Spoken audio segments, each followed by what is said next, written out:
Hoje falaremos sobre as virtudes para a salvação. As virtudes para a salvação. Tudo aquilo que nós recebemos do Senhor que corrobora, que contribui para a nossa salvação. Baseado em 1 Coríntios 1,30. 1 Coríntios 1,30. Diz assim o texto: Mas vós sois dele em Cristo Jesus, o qual se nos tornou da parte de Deus sabedoria e justiça e santificação e redenção. Vamos lá. Deus deu a seus filhos eleitos tudo o que precisávamos para a salvação: sabedoria, justiça, santificação e redenção. Não participamos com nada. Tudo ele nos deu gratuitamente. De maneira nenhuma poderíamos obtê-las por mérito próprio. Aonde está a revelação desse texto de Coríntios? A revelação está em se nos tornou. A revelação desse texto está nessa frase, se nos tornou. Ou seja, quando o Senhor entrou em nós, ele nos tornou junto com ele aquilo que ele é: sabedoria, justiça, santificação e redenção. Vamos falar sobre cada uma dessas virtudes. Por exemplo, a sabedoria. Quando você vai em Daniel 12:10, Daniel 12:10, diz assim: muitos serão purificados, embranquecidos e provados, mas os perversos procederão perversamente, e nenhum deles entenderá.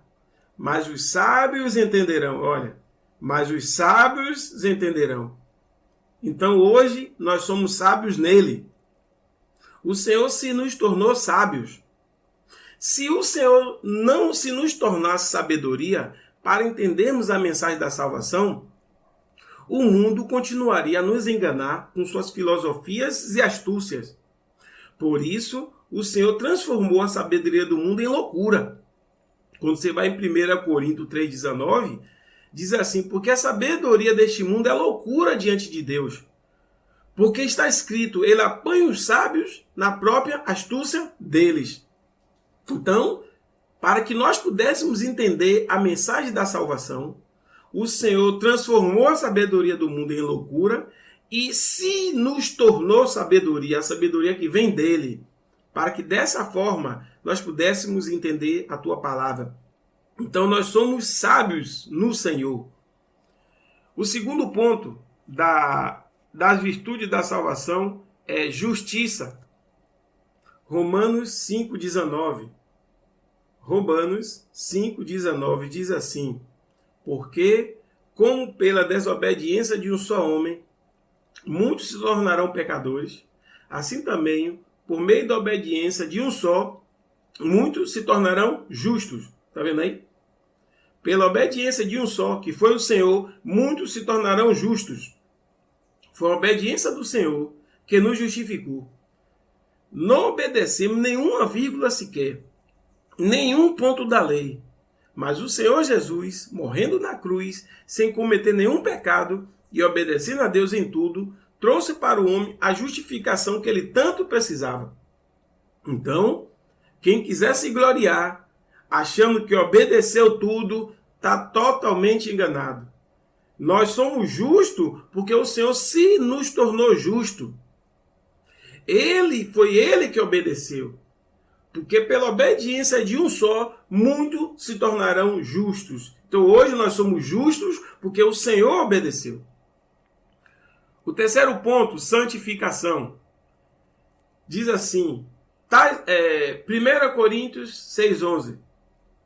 1 Coríntios 6,11 diz assim: tais foste algum de vós, mas vós vos lavastes, mas foste santificado, mas foste justificado, em nome do Senhor Jesus Cristo e no Espírito do nosso Deus. Mas fostes santificados. Então, o Senhor que nos santificou. A santidade para a salvação foi o Senhor que se nos tornou. Não somos nós que nos santificamos. Se fosse assim, seria por obra. Né? Se você, eu deixei de fumar, eu deixei de beber para ser santo, então a salvação é por obras. Mas a salvação é por graça. Paulo diz, e se é pela graça, já não é pelas obras. Do contrário, a graça já não é graça. Isso é em Romanos 11:6. Né? Então, mais forte santificado, mais forte separado. Santo quer dizer separado. Então a santidade não está na sua roupa. A santidade não está no que você come, não está no que você bebe.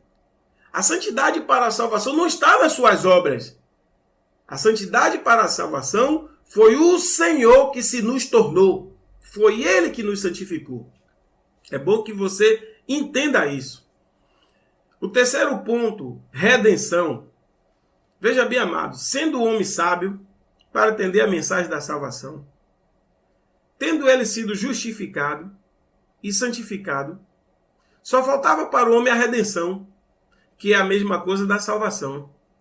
Então, Efésios 1:7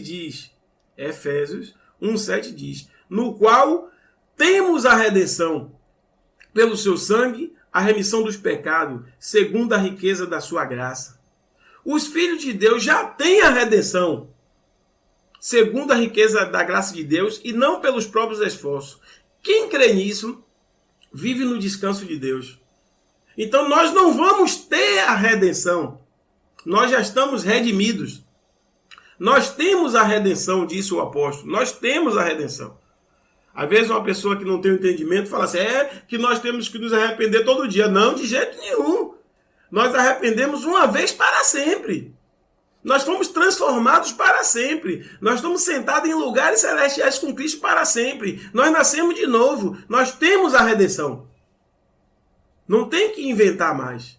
Portanto, a nossa posição já é de redimido, já é de santificado. Paulo, quando escreve para Corinto, em 1 Coríntios 1:2, ele diz assim, a igreja de Deus que está em Corinto, ao santificado em Cristo Jesus, chamado para ser santos, com todos que invocam o nome de nosso Senhor Jesus Cristo, Senhor deles e nosso. Olha, ao santificado, chamado para ser santo. Ou seja, nós fomos chamados para manter a posição. A posição do crente quanto à salvação já é de santificado. Devemos então andar dessa forma, não para a salvação, mas para ver o Senhor agir em nossa vida. Em Hebreus 12:14 diz assim, segui a paz com todos e a santificação, sem a qual ninguém verá o Senhor. Olha, amado, não é ver o Senhor na glória. Isso já está garantido pela virtude que Ele nos deu, sabedoria, justiça, santificação e redenção.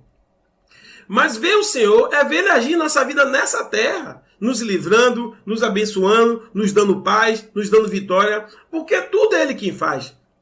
Né? Então, Paulo diz em 1 Tessalonicenses 5:23, o mesmo Deus da paz vos santifica em tudo, e o vosso espírito, alma e corpo seja conservado íntegros e irrepreensível na vida de nosso Senhor Jesus Cristo. Olha, que interessante essa palavra.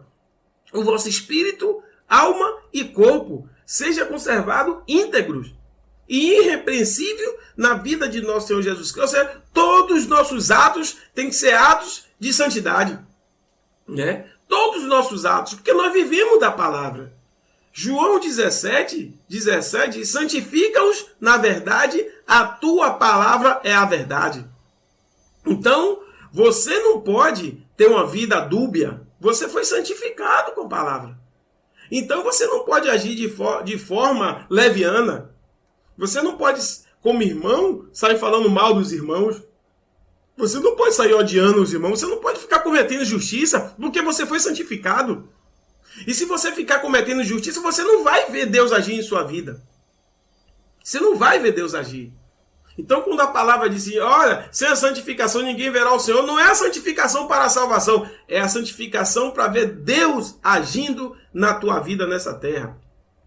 Então, finalmente, irmãos, depois de todas as lutas que passamos, o Senhor terminará a sua obra em nós. Em 1 Pedro 5:10, diz, ora, o Deus de toda graça, que em Cristo vos chamou para a sua eterna glória, depois de ter sofrido por um pouco, Ele mesmo vos há de aperfeiçoar, firmar, fortificar e fundamentar. Ele mesmo vos há de aperfeiçoar, firmar, fortificar e fundamentar. Portanto, queridos amados, nós já temos a redenção, nós somos santos, nós somos justos diante do Senhor, nós somos sábios neles, e por isso nós acreditamos e louvamos e glorificamos o nome do Senhor, em nome do Senhor Jesus. Amém. Se você tem interesse em compartilhar sobre a graça, entre em contato através do nosso Zap 71987764497. A graça e a paz, em nome do Senhor Jesus. Amém.